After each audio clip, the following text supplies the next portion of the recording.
हे आहे DS news network. आपण पाहत आहात आपली बातमी आपला आवाज.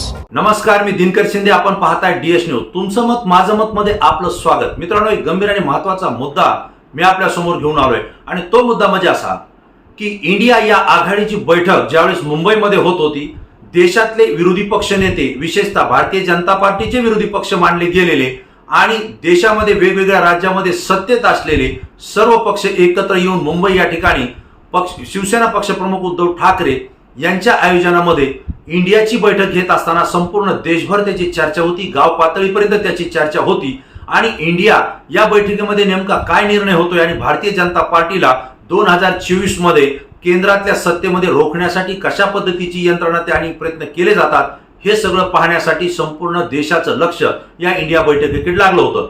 एवढंच नाही तर इलेक्ट्रॉनिक मीडिया असेल, प्रेस मीडिया असेल किंवा सोशल मीडिया असेल, यावर फक्त एक आणि एकच बातमी होती आणि ती म्हणजे इंडिया आघाडीची. कारण या इंडिया आघाडीमध्ये देशातले मातबर नेते ज्यांनी देश घडवण्यासाठी, राज्य घडवण्यासाठी आणि पिढ्या घडवण्यासाठी काम केलं होतं, तेच आज भारतीय जनता पार्टीला 2024 मध्ये इलेक्शन मध्ये रोखण्यासाठी कामाला लागले होते आणि म्हणून त्यांच्याकडे पूर्ण लक्ष लागलं होतं. याच वेळेला पंतप्रधान नरेंद्र मोदी, जे भारतीय जनता पार्टीचे नंबर 1 चे नेते आहेत, त्यांनी एक गुगली टाकली आणि त्यांनी असंही सांगितलं की केंद्राचं म्हणजेच लोकसभेचं अधिवेशन हे आपण तात्काळ बोलवतोय, विशेष अधिवेशन बोलवतोय आणि या विशेष अधिवेशनामध्ये नेमकं काय होईल हा त्यांनी विषय सांगितला नाही.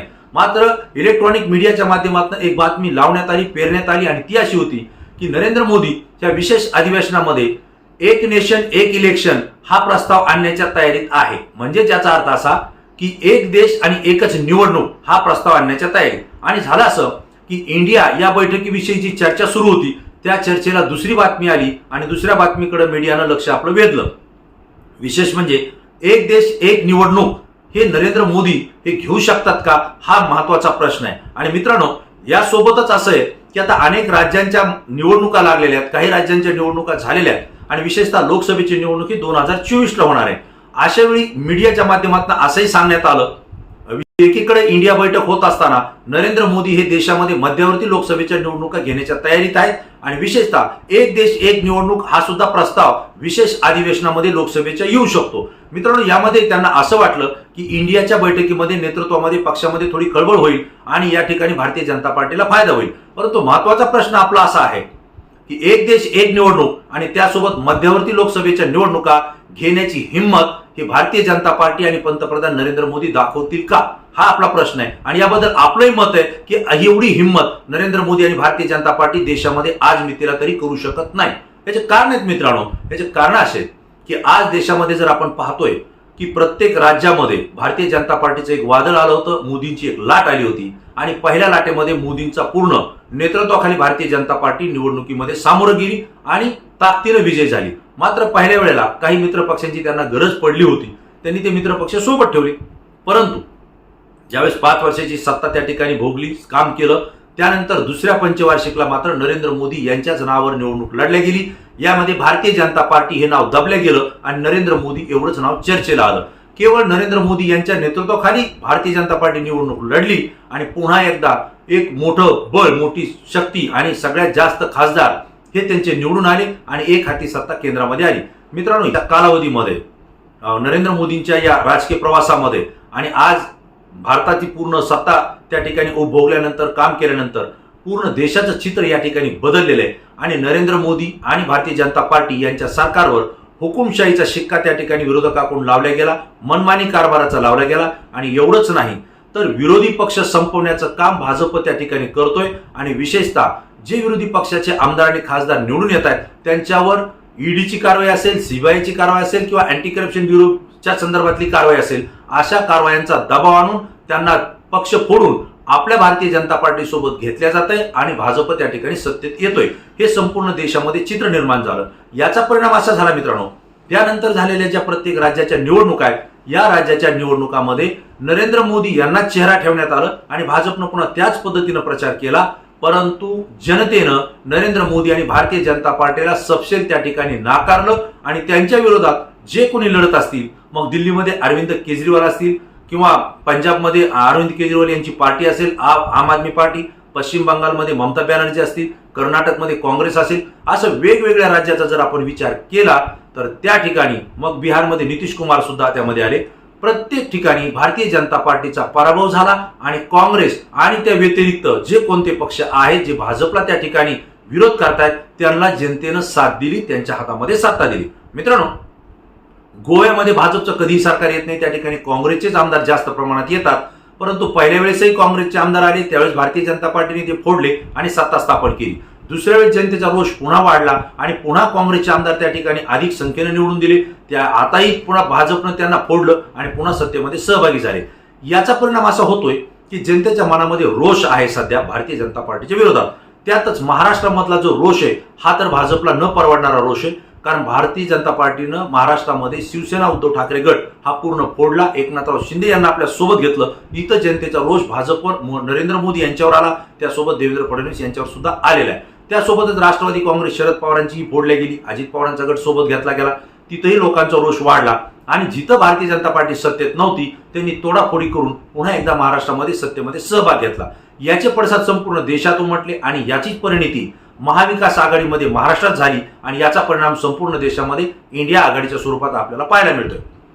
हे सगळं घडत असताना नरेंद्र मोदी आणि भारतीय जनता पार्टीकडून बातम्या पेरल्या जात आहेत की वन नेशन वन इलेक्शन घेण्याचा प्रयत्न आहे आणि त्यासोबत लोकसभेच्या मध्यावधी निवडणुका सुद्धा होण्याची शक्यता आहे. परंतु भारतीय जनता पार्टी असतील किंवा पंतप्रधान नरेंद्र मोदी असतील ही मध्यवर्ती लोकसभेची निवडणूक घेण्याची हिंमत दाखवू शकत नाही. त्याचं कारण असं आहे की आज देशामध्ये भारतीय जनता पार्टीच्या विरोधात जो रोष खतखततोय जनतेच्या मनामध्ये त्याचा परिणाम भाजपला भोगावा लागू शकतो. त्यासोबत जी महागाई वाढलेली आहे, मग गॅस सिलेंडर पासून ते जे जीवनावश्यक वस्तू आहेत, जे खाण्याच्या वस्तू आहेत, यांचे सुद्धा भाव वाढलेले आहेत.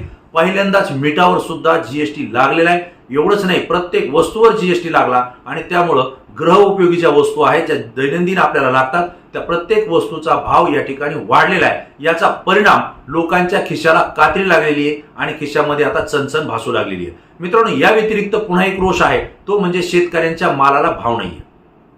मग तो ऊस असेल, कापूस असेल, सोयाबीन असेल किंवा इतर जी कोणती पिकं असतील, या कुठल्याही पिकाला शेतकऱ्यांच्या अपेक्षेप्रमाणे भाव हे भारतीय जनता पार्टी नरेंद्र मोदी देऊ म्हणाले होते, परंतु तो कुठलाही भाव त्यांना दिला गेला नाही. या उलट त्यांच्या मालाचा भाव हा पडलेला आहे आणि जरी काही ठिकाणी मालाला भाव वाढला असला तर त्या ठिकाणी मात्र शासनानं खताचे भाव वाढवलेत, बी बियाण्याचे भाव वाढवलेत, औषधाचे भाव वाढवलेत आणि यामुळं शेतकऱ्यांना मालाला जर त्यांचे 100 रुपये वाढले असतील तर खत आणि बी बियाणे याला मात्र हजारोच्या पटीमध्ये किंमत वाढलेली आहे. एकंदरीत शेतकऱ्यांचं पुन्हा एकदा या ठिकाणी मोठं नुकसान झालेलं आहे. तसं पाहिलं तर केंद्र सरकारनं किंवा राज्य सरकारनं शेतकऱ्यांना 2,000 रुपये 3 महिन्याला किंवा वर्षाला 6,000 रुपये देण्याचं कबूल केलं. परंतु यानं होईल काय? कारण एका क्विंटल कापसाचे जर भाव जर 10,000 रुपये क्विंटल असता तर शेतकऱ्यांना लाखोंचा फायदा झाला असता. परंतु 10,000च्या ऐवजी कापसाला 6,000 ते 5,500 रुपयाचा भाव मिळाला. यामध्ये शेतकऱ्यांना पूर्ण शासनाच्या वतीनं चेपण्यात आलंय असा प्रकार या ठिकाणी पाहायला मिळतो. म्हणून शेतकरी वर्ग सुद्धा भारतीय जनता पार्टीचे आणि केंद्र सरकार राज्य सरकारवर प्रचंड नाराज आहे. म्हणजे त्यासोबतच तरुणांना काम नाही, बेरोजगारांच्या हाताला काम नाही, नोकऱ्या त्या ठिकाणी गेलेल्या आहेत. अशा परिस्थितीमध्ये या तरुणांना नोकरीमध्ये संधी जर मिळत नसेल तर त्यांच्या मनामध्ये सुद्धा केंद्र सरकारच्या विरोधामध्ये राग खतखततोय. मित्रांनो, याच परिस्थितीमध्ये मणिपूर इथली एक घटना घडली आणि मणिपूरमध्ये त्या ठिकाणी महिलांना निवस्त्र करण्यात आलं, त्यांची धिंड काढण्यात आली, अनेकांचे घरं जाळण्यात आले, संसार त्यांचे उद्ध्वस्त करण्यात आले आणि यामध्ये भारतीय जनता पार्टीवर मोठा आरोप त्या ठिकाणी झाला. कारण मुख्यमंत्री भाजपचे आहेत आणि तिथल्या भाजपच्या आमदारांना सुद्धा सांगितलं की मी नरेंद्र मोदी यांच्या कानावर अनेक वेळा ही घटना घातली, परंतु त्यांनी याकडे दुर्लक्ष केलं आणि त्याचा परिणाम मणिपूरमध्ये झाला. मित्रांनो, मणिपूरमध्ये हा अनुसूचित जाती जमातीच्या लोकांवर प्रचंड असा अमानुषपणे त्या ठिकाणी अत्याचार झालाय आणि त्याचा परिणाम संपूर्ण देशभर पसरलाय. कारण संपूर्ण देशामध्ये समाजाला मानणारा मोठा वर्ग आहे आणि यांच्यामध्ये सुद्धा तीच भावना निर्माण झाली.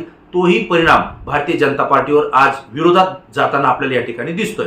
मित्रांनो, ह्या सगळ्या घटना घडत असताना मराठा समाजाचा आरक्षणाचा मुद्दा या ठिकाणी पेटलेला आहे. महाराष्ट्रामध्ये संपूर्ण जिल्ह्यात गाव पातळीवर हा मराठा समाज आरक्षणाचा मुद्दा पेटलेला आहे. यामध्ये केंद्र सरकारच्या हातामध्ये आरक्षण असताना ते आरक्षण देत नाहीत. हा रोष पूर्ण मराठा समाजाचा भारतीय जनता पार्टीवर जातोय. त्याचाही परिणाम मोठ्या प्रमाणात महाराष्ट्रासह देशामध्ये पाहायला मिळतोय. कारण यामध्ये धनगर समाजाचंही आरक्षण अडकलेलं आहे, मुस्लिम समाजाचंही आरक्षण अडकलंय. त्यांनाही आरक्षण पाहिजे, परंतु तो सुद्धा निर्णय केंद्र सरकार घेत नाही. तोही रोष केंद्र सरकारवर आहेच. मित्रांनो, हे सगळं असताना शासनाच्या अनेक कंपन्या, अनेक उद्योग याचं नरेंद्र मोदी असतील किंवा त्यांचं भारतीय जनता पार्टीचं सरकार असेल यांनी खाजगीकरण केलेले आणि खाजगीकरण केल्यामुळं ज्या शासनाच्या योजनेचे लाभ सामान्य माणसाला मिळणार होते ते त्या ठिकाणी मिळत नाहीत आणि खाजगीकरण झाल्यामुळं काही ठराविक उद्योगपतींचेच खिसे भरण्याचं काम त्या ठिकाणी करण्यात आले.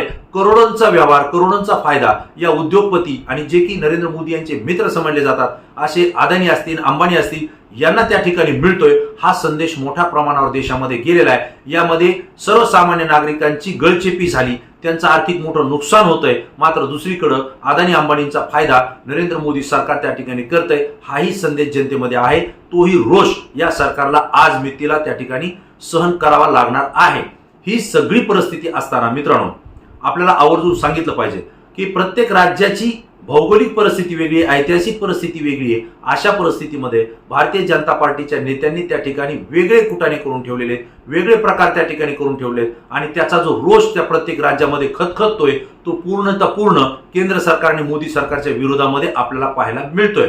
मित्रांनो, एकीकडं तोडाफोडा आणि राज्य करा ही नीती जरी अवलंबिली असली आणि ईडीच्या ज्या कारवाया झाल्या, सीबीआयच्या कारवाया झाल्या, अँटी करप्शनच्या कारवाया झाल्या, हे लहान मुलांना सुद्धा कळतंय.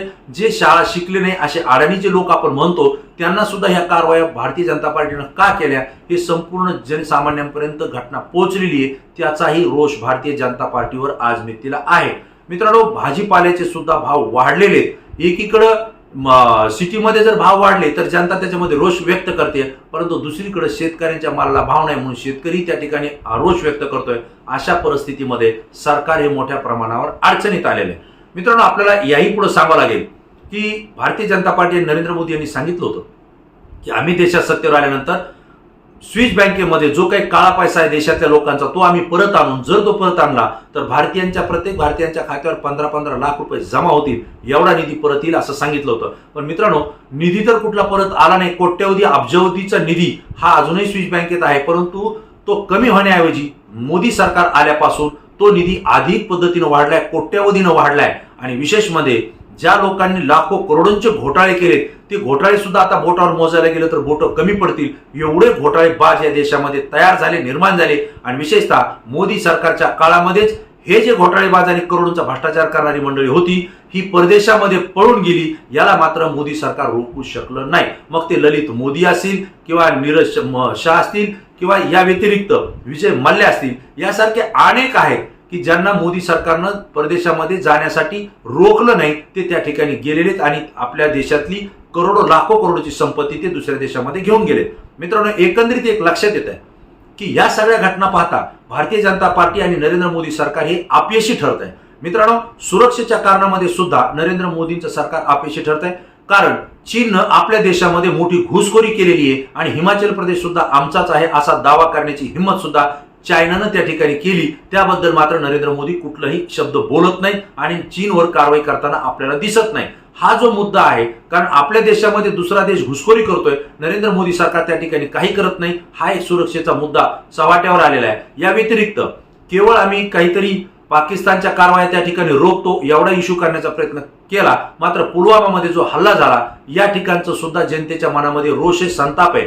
कारण अनेक सैनिक, एक दुर्दैवी घटना ज्या ठिकाणी घडली त्यामध्ये आपल्या देशाच्या सैनिकांचा बॉम्ब ब्लास्टमध्ये त्या ठिकाणी दुर्दैवी निधन झालं, अंत झाला. विशेषतः ज्या सैनिकांना पाकिस्तानच्या बाउंड्रीवर जायचं होतं त्यांना हेलिकॉप्टर सुद्धा दिल्या गेले नाहीत आणि त्यांना रस्त्यानं त्या ठिकाणी आपली वाहनं घेऊन जावी लागली आणि त्या ठिकाणी 10 ते 12 दिवसापासून स्फोटक घेऊन जाणारी गाडी फिरत होती, परंतु तिला कुणीही हटकवलं नाही. हेलिकॉप्टर आणि विमानही सैनिकाला दिलं गेलं नाही. रस्त्यानं प्रवास करत असताना त्या ठिकाणी ब्लास्ट झाला आणि अनेक शहीद जवानांना त्या ठिकाणी शहीद व्हावं लागलं. याचा सनसनीत खुलासा भारतीय जनता पार्टी सोबतच राहिलेले माजी राज्यपाल यांनी या ठिकाणी करून नरेंद्र मोदी आणि मोदी सरकारवर त्या ठिकाणी घाणाघाती हल्ला चढवला. याला मात्र कुठलंही खंडन मोदी सरकारनं केलं नाही. म्हणजेच एकंदरीत देशाचे जे काही सुरक्षा जवान आहे यांनाही वाचवण्यात मोदी सरकार अपयशी ठरलं. देशामध्ये घुसखोरी करण्यामध्ये सुद्धा दुसऱ्या देशाला रोखण्यामध्ये अपयशी ठरलं. नोकरी नाही, बेरोजगारीचे प्रश्न त्या ठिकाणी पडलेत, उद्योगधंद्याचं खाजगीकरण करून ठेवलंय, शेतकऱ्यांच्या मालाला भाव नाहीये, महागाई या ठिकाणी वाढून ठेवली, प्रत्येक गोष्टीवर जीएसटी लावलाय, व्यापारी त्या ठिकाणी अडचणीत आलेले. अशा सगळ्या येनकेन समस्या आणि प्रश्न देशामध्ये आणि या प्रत्येक समस्येला तोंड देताना प्रत्येक नागरिक भारतीय जनता पार्टी आणि नरेंद्र मोदी सरकारवर प्रचंड नाराज आहे आणि अशा नाराजीच्या स्थितीमध्ये जे काही पक्ष फोडाफोडीचं राजकारण केलं जात आहे, ईडी, सीबीआय आणि अँटी करप्शन ब्युरोच्या माध्यमातून राजकारण केलं जात आहे, हे जनतेच्या पचनी पडलेलं नाही आणि म्हणूनच भारतीय जनता पार्टीच्या विरोधात रोष खतखततोय. आणि याच वेळी इंडिया ही जी आघाडी आहे ही भारतीय जनता पार्टीला प्रत्येक राज्यामध्ये रोखणारे जे प्रमुख पक्ष आहेत, ताकदीचे पक्ष आहेत, हे सगळे एकवटलेत, एक जीव झालेत आणि त्यांनी 3 बैठका घेऊन नरेंद्र मोदी सरकारला 2024 मध्ये रोखण्यासाठी जी रणनीती आखलेली आहे ती अत्यंत प्रभावी या ठिकाणी काम करणार आहे. अशा परिस्थितीमध्ये नरेंद्र मोदी आणि भारतीय जनता पार्टी मध्यवर्ती लोकसभेच्या निवडणुका घेतील आणि हिम्मत करतील अशी शक्यताहीच नाही आणि ते हिम्मत करू शकत नाही कारण त्यांच्यात एवढी धमक नाही, हे आपलं मत आहे. मित्रांनो, ही जी घटना आहे ही फक्त एवढंच चाललेलं आहे की इंडियाची जी काही आगेकूच चालली होती, इंडिया बैठकीची जी काही पक्षाची आणि नेत्यांची जनतेच्या मनावरती जी छाप पडत चालली होती तिला रोखण्यासाठी नरेंद्र मोदी आणि मोदी सरकारनं 1 नेशन 1 इलेक्शन आणि त्यासोबतच लोकसभेच्या मध्यवर्ती निवडणुका घेऊ शकतात का ही बातमी पेरली आणि ही जनतेमध्ये संभ्रम निर्माण करण्याचं काम या ठिकाणी करण्यात येत आहे असं आपलं मत आहे.